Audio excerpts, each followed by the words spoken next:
Tem gente que explode facinho, facinho, se estressa rápido e sempre. Muitas vezes acaba até descontando os problemas em quem está por perto e que, em muitos casos, nem tem culpa de nada do que está acontecendo. Você conhece alguém assim? Quem veio bater um papo com a gente sobre esse assunto é o psicanalista Jonatas Liache. Tudo bem? Tudo bem, Elaine. Mais uma vez aqui com você. Obrigado. A gente que agradece. Jonatas, o que leva a pessoa... A gente sabe que às vezes o dia a dia é corrido, tem muita coisa puxada... Mas essa pessoa que explode muito fácil acaba não tendo uma boa convivência, muitas vezes até acaba perdendo um emprego ou algumas possibilidades aí no mercado de trabalho por ser assim, né?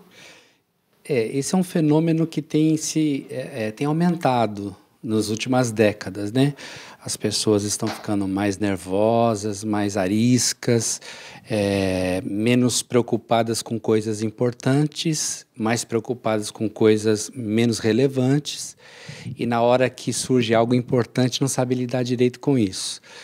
Teve um filme com Michael Douglas, Dia de Fúria. Dia de Fúria. Esse é um clássico, exatamente. Né? E tudo aparentemente começa com um café, que a moça não quis servir na hora certa, tinha acabado 1 minuto, e ele explode. A gente tem a impressão de que foi o café, não foi o café.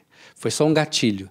E a maioria das pessoas hoje estão correndo no dia a dia em busca do seu ganha-pão, das suas conquistas, e não se dão conta que não estão alimentando coisas essenciais para um bom relacionamento, né? Estão mais focadas na tecnologia, mais focadas no alto desempenho. Não está errado isso, mas quando a gente foca exclusivamente numa dessas coisas, a gente deixa de lado algumas outras coisas que também são importantes. Essa pessoa que explode com muita facilidade ou que às vezes fica muito mal-humorada, né? Porque tem gente que não explode, tem gente que fecha e fica, né? Depende da personalidade. Não chegue perto de mim.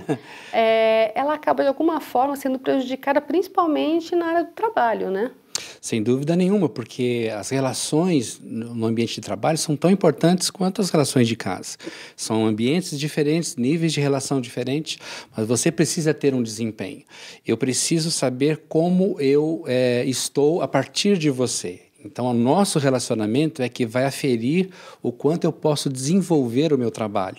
Se eu estiver fechado, ou estiver invocado, entre aspas, ou você mesma, estando partindo de alguma dificuldade nessas áreas, a relação fica truncada e o desempenho automaticamente. Não tem como. Porque a gente ouve, né? Nem vou falar nada porque hoje uma pessoa porque ela tá assim. Isso, acaba... nem fala com fulano porque... Exatamente, tá muito mal-humorado hoje e isso acaba trazendo problemas, né? Sem dúvida. E aí o que acontece é que a gente acaba colhendo frutos. Tudo que a gente planta na vida, a gente colhe. Se você não tem um bom relacionamento, você não vai conseguir... recuperar frutos positivos para você mesmo. E não tendo frutos positivos, ganho pessoal, ganho emocional, nas suas próprias carências e limitações, o que acontece? Você não consegue também devolver isso. E cada vez mais vai ficando técnico, vai ficando cada vez mais técnico essa relação, mais fechada, e a gente não tem relação humana mais, a gente tem relação de interesses. Uma coisa importante nesses casos seria a pessoa dar uma olhadinha para dentro de si, perceber o que é que tira a paz e tentar, de alguma forma, lidar diferente com a situação? Nós vivemos num tempo, numa era, em que as pessoas estão mais focadas nas coisas do que nas pessoas. Então, com a tecnologia, a gente chegou a um paradoxo interessante. Nós estamos mais perto das pessoas que estavam longe, mas, ao mesmo tempo, estamos muito mais longe das pessoas que estão perto. Porque não é raro você encontrar num ambiente de família, você chega em casa e vê cada um no celular, o outro está no tablet, o outro está no computador, o outro na televisão, estão alienados, né? Estão perto, porém longes. E essa falta de relação, de calor, de presença, de sentir um ao outro, de conversar, de trocar experiências, não causa crescimento. Automaticamente a gente vai se fechando, vai tomando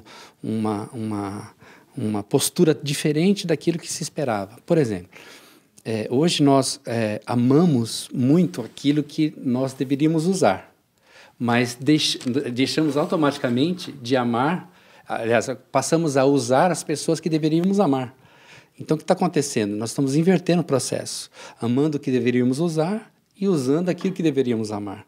E essa relação de calor, de proximidade é que faz a diferença.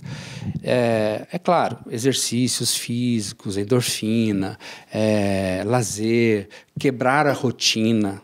Sabe, aquela rotina de trabalho, a gente está tão acostumado a fazer aquela rotina desde manhã até o final da tarde, e a gente não está tão acostumado com isso que isso faz parte da nossa vida. Vira uma prisão, né? Então, a quebra de rotinas, essa proximidade mais com as pessoas ajuda a gente a ter ter uma vida mais arejada, né? E por outro lado, para quem lida com pessoas que têm características assim, porque às vezes não adianta falar para a pessoa, né? Então, e às vezes também essas pessoas acabam reagindo de forma muito dura com o outro, né? Sim. Para quem lida com pessoas assim, talvez o ideal seria pensar que o problema não é com ela, né? Lembrar que, tipo assim, não, certamente o Jonathan está passando por um problema, por isso ele me respondeu dessa forma mais dura. Então, e aí o que acontece? A gente vai levantando cercas, campos de forças, e a gente acaba não querendo invadir muito o espaço do outro. E a gente vive um fenômeno hoje, Elaine, chamado o politicamente correto, que na realidade mais atrapalha do que ajuda as pessoas. O princípio do politicamente correto é você não ser ofensivo com ninguém, você respeitar a liberdade de cada um. Mas ao mesmo tempo, quando ele fica como um padrão, uma espécie de rédea na sua vida, você deixa de ser você mesmo. Você deixa de dar a sua própria opinião, o seu próprio jeito de ser. E a gente está vivendo num mundo de estatísticas, regido por estatísticas. Tem gente que vota e vai votar por causa da estatística tal, porque o candidato está naquela posição. Quer dizer, a gente não tem a própria vontade. E uma das grandes libertações do ser humano é descobrir a sua identidade, ser ele mesmo, viver a sua vida autônoma, independente e também interdependente, na medida em que precisam um do outro. Ou seja, não é simplesmente se abrir totalmente, mas também não é se fechar. É ter um equilíbrio e saber os limites entre eu e você, entre um e outro, e a relação se desenvolver sadiamente. E lembrar sempre também que, de repente, a gente está aqui conversando, mas você não tem nada a ver com os meus problemas. Sim. E que, né, que as pessoas que estão pensam assim, né, em volta da gente, ou seja, eu não preciso descontar coisas em você por conta de coisas ruins que aconteceram conhecer comigo. As suas próprias limitações, né? Jesus disse que amar ao próximo é o maior mandamento. Mas como é que a gente ama se a gente não se oferece? E também como é que a gente ama se a gente não se guarda, se reserva? Então, acho que o grande segredo é estabelecer esse limite. O quanto que eu me ofereço e o quanto que eu me preservo. Eu preciso respeitar a sua liberdade, respeitar a sua cabeça, o seu jeito, as suas escolhas, mas também eu preciso ter a minha identidade e colocar as minhas escolhas para você, ainda que sejam diferentes, divergentes, elas podem se somar e a gente ter uma relação boa, saudável. O problema é que hoje a gente vive muito fechado. Estamos muito fechados, voltados para muito para nós mesmos, ou para coisas e objetos e valores e conquistas, e a gente deixa de viver uma vida mais calorosa, mais próxima, assim.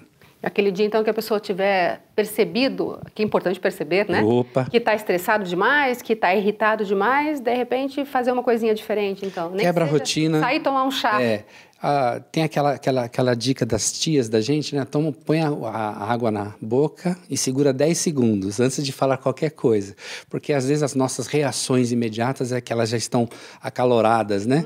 Então, às vezes, respirar um pouco, sair, mudar de ambiente, quebrar a rotina, fazer uma caminhada, fazer coisas que não faz há muito tempo, há muitos anos, sabe? Falar coisas que não fez, ler livros, coisas que não estão na rotina do dia a dia. Sair um pouquinho daquela Sair, quebrar a rotina, sintonia. acho que é essencial, é o primeiro passo. E aí, se tiver muito nessa vibe, procurar ajuda, né? Sem dúvida. Eu, no meu consultório, atendo pessoas que estão nos limites, né? Tem até aquela síndrome nova, né? Nomenclatura nova para sintomas antigos, né? A borderline.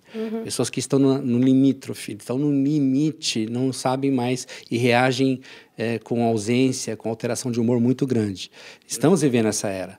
E as pessoas não sabem mais os limites. Acho que a gente precisa conhecer de novo, ou recuperar esses limites e essas fronteiras. Saúde mental é super importante. Total. Obrigada mais uma vez. Obrigado você, Helena.